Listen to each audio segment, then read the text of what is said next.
Nursing വിദ്യാർത്ഥിനി അമ്മുവിന്റെ മരണവുമായി ബന്ധപ്പെട്ട് പിടിയിലായിട്ടുള്ള 3 സഹപാഠികളെ ഇപ്പോൾ കോടതിയിലേക്ക് എത്തിച്ചിരിക്കുന്നു. അതിന്റെ ദൃശ്യങ്ങളാണ് കാണുന്നത്. 3 പേരെയും നേരത്തെ കസ്റ്റഡിയിലെടുത്തിരുന്നു. കുടുംബത്തിന്റെ ആരോപണം പരിഗണിച്ചുകൊണ്ടാണ് അന്വേഷണത്തിലേക്ക് നീങ്ങുകയും കൂടുതൽ അന്വേഷണം നടത്തുകയും ചെയ്തത്. അമ്മുവിനെ അവഹേളിച്ച് ആത്മഹത്യയിലേക്ക് നയിച്ചു എന്നടക്കം പ്രേരണാ കുറ്റം ചുമത്തിയാണ് നിലവിൽ ഇപ്പോൾ കേസെടുത്തിരിക്കുന്നത്. കുടുംബം അതേസമയം ആരോപിക്കുന്നത് ഇവർ മാത്രമല്ല, കൂടുതൽ പേരുണ്ട്. അമ്മു ആത്മഹത്യാക്കുറിപ്പ് എഴുതില്ല എന്നുള്ളതാണ്. അങ്ങനെ ഗുരുതരമായിട്ടുള്ള കുറ്റകൃത്യങ്ങൾ കുടുംബം ആരോപിക്കുമ്പോൾ ഇപ്പോൾ ആത്മഹത്യാ പ്രേരണ കുറ്റം ചുമത്തിയ 3 സഹപാഠികളെ ഇപ്പോൾ കോടതിക്ക് അകത്തേക്ക് കൊണ്ടുപോകുന്നതിൻ്റെ ദൃശ്യമാണ് പ്രിയപ്പെട്ട പ്രേക്ഷകർ കണ്ടുകൊണ്ടിരിക്കുന്നത്. CK അബിലാലുണ്ട്. അബിലാൽ, കോടതി നടപടികൾ ഇനി എന്താണ് അവശേഷിക്കുന്നത്? 3 പേരാണിപ്പോൾ പിടിയിലായിരിക്കുന്നത്.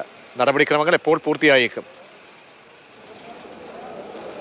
ജുഡീഷ്യൽ 1ാം ക്ലാസ് മജിസ്ട്രേറ്റ് കോടതി 1-ലാണ് പ്രതികൾ 3 പേരെയും ഹാജരാക്കിയിട്ടുള്ളത്. പത്തനംതിട്ട കോടതി വളപ്പിൽ പ്രതികളെ കാണുന്നതിനായി മാധ്യമപ്രവർത്തകരെ കൂടാതെ നിരവധി ആളുകൾ, വിവിധ കേസുകളുമായി ബന്ധപ്പെട്ട് എത്തിയവരും അഭിഭാഷകരുമായി 100 കണക്കിന് ആളുകൾ ഉണ്ടായിരുന്നു.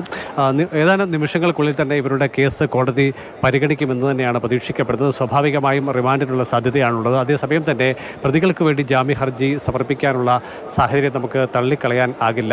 എന്തായാലും ഈ കേസിൽ പെൺകുട്ടിയുടെ ആത്മഹത്യ ഉണ്ടായി കൃത്യം 1 ആഴ്ച പൂർത്തിയാകുന്ന ഘട്ടത്തിലാണ് പോലീസ് നിർണായകമായ നീക്കത്തിലൂടെ പെൺകുട്ടികളെ 3 പേരെയും അവരവരുടെ വീട്ടിൽ നിന്നും ഇന്നലെ വൈകുന്നേരം കസ്റ്റഡിയെടുക്കുകയും പിന്നീട് ചോദ്യം ചെയ്യൽ ഒടുവിൽ രാത്രി അറസ്റ്റ് രേഖപ്പെടുത്തുകയും ചെയ്തിട്ടുള്ളത്. അസ്വാഭാവിക മരണത്തിന് രജിസ്റ്റർ ചെയ്ത കേസിൽ പിന്നീട് ആത്മഹത്യാ പ്രേരണ എന്ന വകുപ്പ് കൂടി ചേർത്താണ് ഇവരെ പ്രതിപട്ടികയിൽ ചേർത്തിട്ടുള്ളത്. പത്തനാപുരം സ്വദേശി അലീന ദിലീപ് എന്ന ആളാണ് 1ാം പ്രതിയായിട്ടുള്ളത്. 2ാം പ്രതി ആയിട്ടുള്ളത് ചങ്ങനാശ്ശേരി സ്വദേശിനി ആണ്. ഒപ്പം തന്നെ കോട്ടയം സ്വദേശിനി, അയർക്കുന്ന സ്വദേശിനിയായ വിദ്യാർത്ഥിനിയാണ് 3ാമത്തെ പ്രതിയായിട്ട് ഉള്ളത്.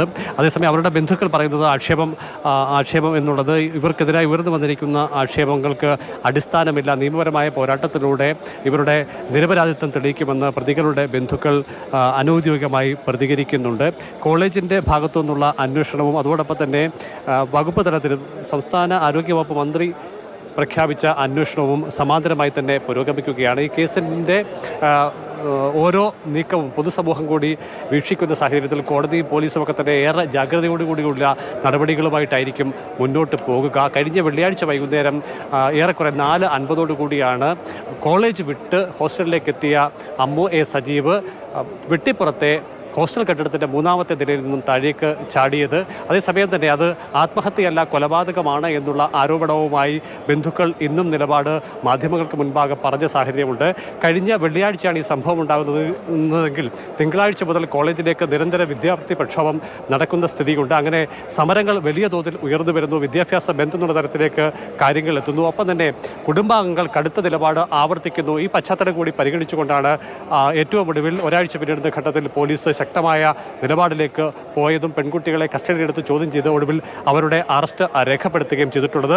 അല്പസമയത്തിനുള്ളിൽ തന്നെ കേസ് പരിഗണിക്കും. അതിനുശേഷം ആയിരിക്കും എന്താണ് കോടതിയുടെ തുടർ നടപടി എന്നതിൽ വ്യക്തത വരികയുള്ളൂ.